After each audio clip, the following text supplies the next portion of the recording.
Yo, I've just realised that I haven't done a movie review on the channel for such a long time, yo. This year has been dead, yo. Ladies and gentlemen of YouTube, how are we doing? Welcome back to the channel. This is going to be my movie review for Wonder Woman 1984. Right, so as I haven't done a movie review on the channel for a long time, and we have gained a bunch of amazing new subscribers. Big love to you guys, by the way. I know it says it in the title, but I'm just going to say it again. This is going to be spoiler-free. I'm going to be very, very vague with the story, so do not worry, because I know, like, a bunch of places in the world, this has still not come out yet, so yeah. Don't worry. Right, so as the title of the movie says, it is based in the 1980s, which that in itself is kind of like a massive part of the story. Do not worry, I will not spoil anything story-wise. She's going on a journey, you know, she's got more of an arc, Wonder Woman that is. You've got two new villains, which I will talk about in a minute. And yeah, that's pretty much it, man. If you've seen the first film, which I'm like 99% sure anyone watching this video or whoever goes to see Wonder Woman 2, they've seen the first film. If you enjoyed that film, you will definitely enjoy this film. That is all I'm going to say with the story. I know I'm being very, very vague, but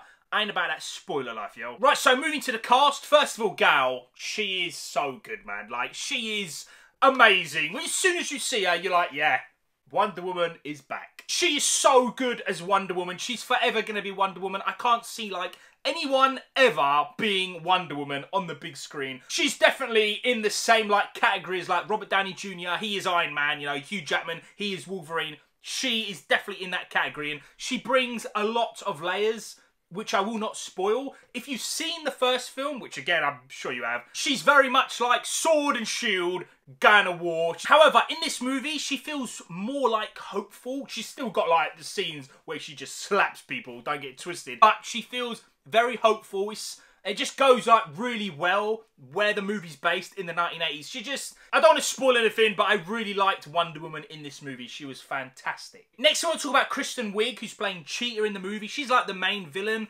I really liked her, man. I'm never going to lie. She's definitely better than a lot of DCEU villains. You like really understand where she's coming from, which I really did enjoy. When I saw the trailers and stuff, I must admit, like, me not being the biggest Cheetah fan, I was kind of like on the fence, but she definitely won me over by the end of the movie, man. Yeah, she was really good. Next, I want to talk about Pedro Pascal, who's playing Maxwell Lord. That is right, the Mandalorian is in Wonder Woman. He was okay. He felt very like Lex Luthor-y, very over the top, and I liked him at the start. He kind of changed. I don't want to spoil it again, but yeah, he was okay. I was very much like on the fence with him, not liking him, not hating him, and that kind of goes for Steve Trevor as well, in case you don't know. Chris Pine returns. Steve Trevor is back in this movie. That's not a spoiler, by the way. It is all over the trailers. It felt very... It was alright. Like, again, I didn't love it. I didn't hate it. I was just on the fence with it, man. Like, I see why he's there and what things he's bringing to the movie, but some of the scenes were a little bit, I don't know. I can't explain it. One of those things you need to go out to see it. Like, I can see people loving it. I can see people just getting, like, just not invested in it whatsoever. I was on the fence. I didn't mind it. It's Chris Pine. I love Chris Pine, but it didn't feel forced. But it was, yeah, it's just...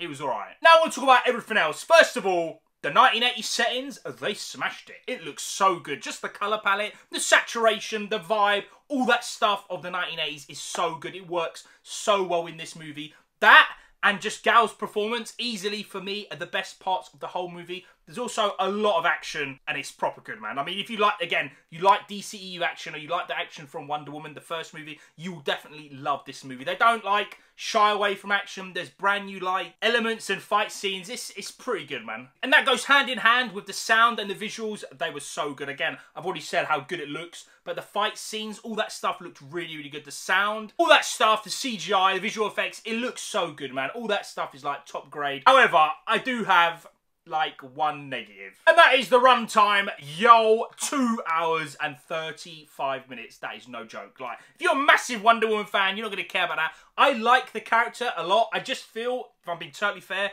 they could have shaved off 15 minutes and it would have felt a little bit smoother, man.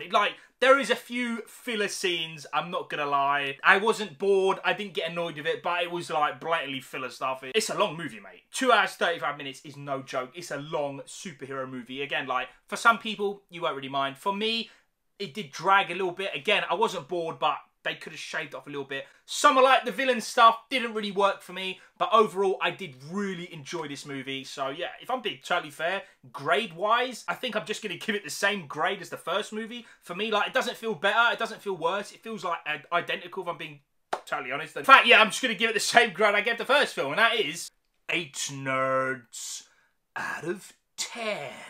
Ladies and gentlemen, when the movie arrives in your location, wherever you are, on VOD or movie theatre, if they ever open up, yo, which is hella sad, but yeah, let us all know down below. Please keep it spoiler free, and as always, thank you so much for watching and continuing to show big love and support. I really do appreciate it. We're getting close to that 10k. The goal for this dreadful year is coming true, yo. Ladies and gentlemen, thank you so much for watching. I'll see you all in the next one.